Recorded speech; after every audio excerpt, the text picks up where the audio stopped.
Hello guys, in this video we're going to talk about 5 most common mistakes that most scholars make, and this mistake is so common that you won't actually even know that you are making them. In my previous video I've talked about my 2 years study experience, and there are a lot of mistakes that I made that I actually want to share with you guys, and these are mistakes that are really common that I've seen with a lot of people. And along with these mistakes I'm actually going to drop some solutions on how to avoid them or how to actually reduce the effect of this mistake. Now, mistake number one, which a lot of students make, is stop watching too many motivational videos. Now, I know that yes, you want to watch motivational video, you want to motivate yourself and all of that, but I think the problem is that most students overdo it, and once you overdo it, that's where the problem actually comes in, because you will see a lot of videos of students saying, okay, I should be reading now, but I'm actually watching motivational video. I should be doing this now, but I'm actually watching motivational video. And this is the problem.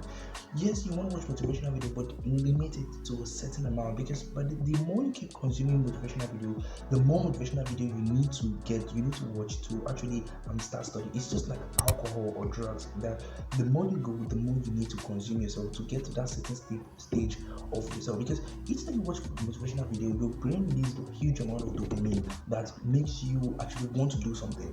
But you get to a certain point whereby you have to watch lots and lots of motivational video for your brain to release that same certain amount of dopamine. And the more you consume, the more you actually want to watch. So even if you want to watch motivational video, I think it's best that you limit it to a certain extent, or you could just watch for today, then the next day don't watch, then the third day you can watch, then just try to give yourself interval and breaks, that you don't just want to rely on yourself and make it be like an addition to you, that without motivational video you won't actually read. Now, I'm not saying you shouldn't watch. Yeah, it's okay to watch, but try to limit it to a very little amount and be very disciplined. Even if you want to watch, be very disciplined. Tell yourself, okay, I want to watch for 10 minutes, and let your 10 minutes be that 10 minutes. Because a lot of mistakes a lot of people make is that when they tell themselves I want to watch for 10 minutes, they end up watching this video for 1 hour, 2 hours, 3 hours, and before you know it, they've spent a huge chunk of their time just watching motivational video, and they haven't actually done the studying. So stop watching motivational video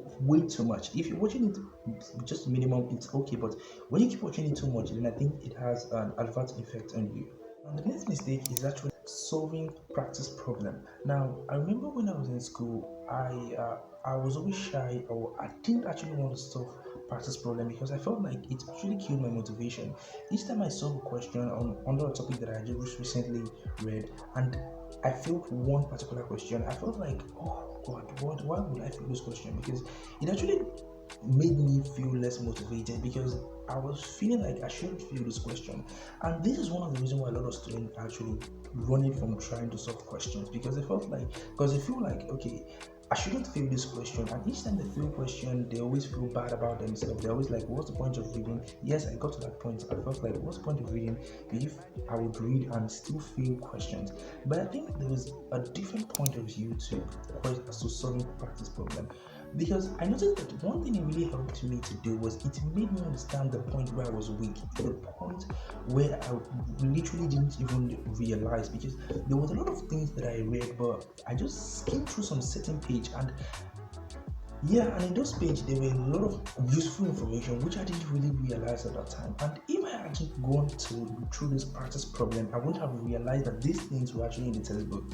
So one thing that you really need to understand when solving practice problem is that it's not meant to make you feel bad if you fail question. I think failing question, to me, it made me feel happy, because I felt like, and now I know that I won't actually fail this thing again, because now I know the answer and I know what is wrong. So each time I read a question or I read a topic, I just go back to practice problem to know what area that I'm actually good in and what area that I'm bad in. And if I notice that, okay, I failed like 3 questions in this particular stuff, then I go back and keep reading until I become better and better and better. And this is one way which I develop myself. So I don't think that practicing practice problem is detrimental or bad or kind of making you feel low, have this kind of low self-esteem. I think it's really helpful, because it guides you on the part where you are really strong and the part where you're really weak, and it just tells you that, okay, dude, you need to work on this part because you're not actually good at this. So I think this is the aspect that a lot of students should look at when studying or when trying to solve practice problems. And the next mistake that a lot of students are making, but they don't actually put this into account because it's kind of like irrelevant, but I think it plays a really huge role. And this mistake is keeping a clean environment.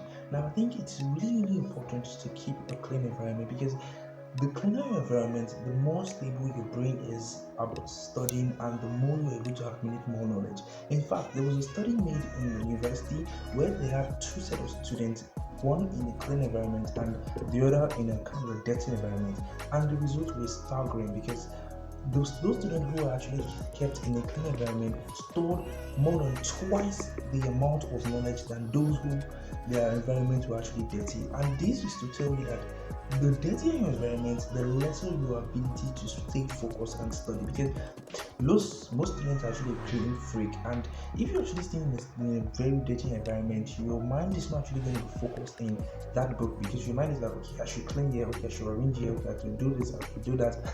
And this will actually make your brain do a lot of multitasking and not actually being focused on one thing, which is studying, which you actually really want. Because if you want to retain a lot of information, that you need to be engrossed in that studying. So I advise that you try to keep your environment as clean as possible and try to make your equipment closer to you as possible to reduce the thought of, okay, I need to go this to get this, I need to go there to get this. So just try to make your environment or your study environment really clean and tidy, and try to add in a little bit of light or something like that. I think that would really help. Now the next mistake is actually tailored to a lot of students who are new to studying. Now this is basically to students who are new to studying, who just want to start studying.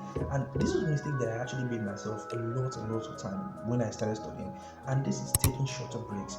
Now, yeah, there is a lot of temptation about studying for a longer period of time, and just like the saying goes, more is not always the best. Now, I think this is something that a lot of students should actually understand, that studying for 4, 5, 6 hours when you're actually relatively new to studying is not really going to help you get anywhere. I think it's actually going to make you not understand what you're reading. Now, the last of getting video is really important. In fact, I can't even stress how important it is for a lot of students, especially if you have a lot to study, because this particular tip would really help you in a very long way, and you'll notice that it will make study really easy.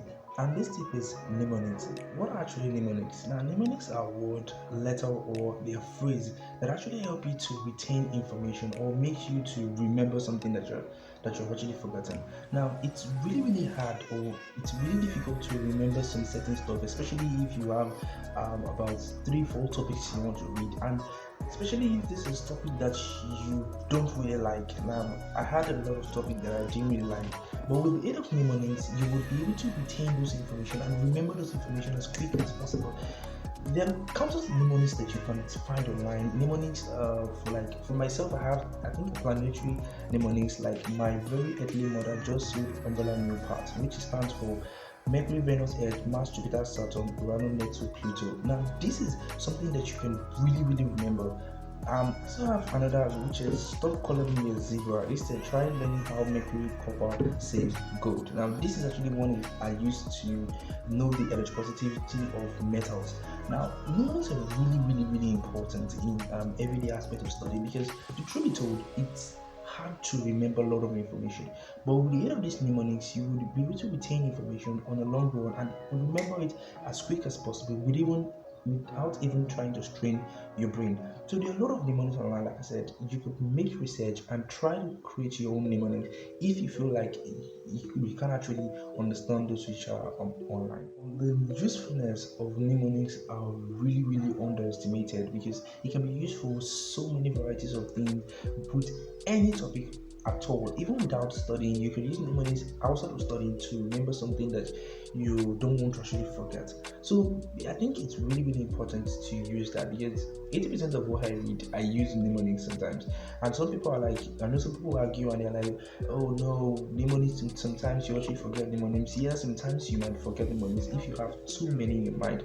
But I think it's really helpful, and it would help you retain information for a very long time. So one thing you actually want to look out when you're picking on mnemonics is that it should be something that is unique to you, something that you can really remember, something that you can really identify whenever you see it. You don't have to make it really complex or really difficult. And each mnemonic sometimes doesn't really have to follow the order. Now, yes, some of them have to follow the order, but if you feel like following the order is going to make you not understand it, then try and put it whatever way you can. It's just for you to remember that information. That's just the basic use of mnemonics. A lot of you have a lot of mnemonics that you use, and if you want to share, just write it down in the comment section below, and I would really love to hear it because yeah, kind of still need to know more mnemonics right now to actually help me to remember some stuff. So if you have any mnemonics, you can just write it down in the comment section, and I would be really glad to read through it and really have fun reading through it. So that's it for today's video, guys. I just want to make this really short, and if you like this video, please like, subscribe, and share this video with a lot of your friends. And I love you guys. I'll see you guys next time.